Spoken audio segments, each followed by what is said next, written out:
சாதம், இட்லி, சப்பாத்தின்னு எல்லாத்துக்குமே சூப்பர் சைடிஷ்ஷாக இருக்கக்கூடிய இந்த குழம்பு மிளகாட்டி குழம்பு. ஒரு சைடு தக்காளி குழம்புன்னு சொல்லுவாங்க. இது எப்படி ஈஸியாக செய்யலான்னு பார்க்கலாம் வாங்க.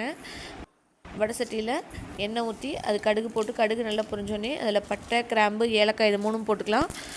1 ஸ்பூன் சோம்பு, கொஞ்சமாக சீரகம், 2 ஸ்பூன் போல் கடலைப்பருப்பு, 2 ஸ்பூன் உளுத்தம்பருப்பு போட்டோன்னே இதில் சின்ன வெங்காயம், பூண்டு, இஞ்சி, கருவேப்பிலை இது போட்டு நல்லா வணக்கி விட்டுருங்க. அடுத்து தக்காளி ஒரு 6 தக்காளி போல் வெட்டி உள்ளே சேர்த்திருக்கேன். அது சீக்கிரமாக வெந்து வர்றதுக்காக கல்லுப்பு போட்டு நல்லா வணக்கி எடுத்துக்கலாம். அந்த மசாலாவையெல்லாம் இது கூடயே போட்டு வணக்கிக்கலாம். அதுக்கு 1 ஸ்பூன் மஞ்சள் தூள், 3 ஸ்பூன் மல்லித்தூள், ஒரு 2 ஸ்பூன் குழம்பு மிளகாய் தூள் போட்டு நல்லா வணக்கிக்கோங்க. இது வந்து லைட்டாக அடிப்பிடிக்கிற மாதிரி இருக்கும். லைட்டாக கொஞ்சமாக தண்ணி ஊற்றி இந்த மாதிரி கிரேவி மாதிரி நல்லா வணக்கி எடுத்துக்கோங்க. நல்லா வெந்ததுக்கப்புறமா கூட 1 மூடி தேங்காய் போட்டிருக்கேன். தேங்காயும் போட்டு நல்லா வணக்கி நல்லா ஆற வச்சு எடுத்துகிட்டு அடுத்து மிக்ஸி ஜாரில் சேர்த்து நல்லா ஃபைனாக அரைச்சிக்கோங்க.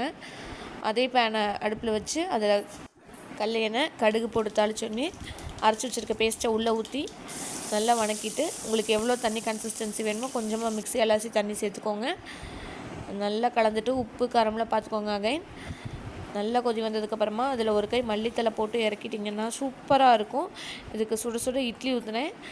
அந்த துணி போட்டு சுடுற இட்லி பேன் தான் இருக்குது. அதில் சூப்பராக பஞ்சு போல் வந்திருந்தது. நல்ல சூடான இட்லியில் இந்த குழம்பு சூப்பர் டேஸ்ட்டாக இருக்கும். இதை கண்டிப்பாக ட்ரை பண்ணி பாருங்கள்.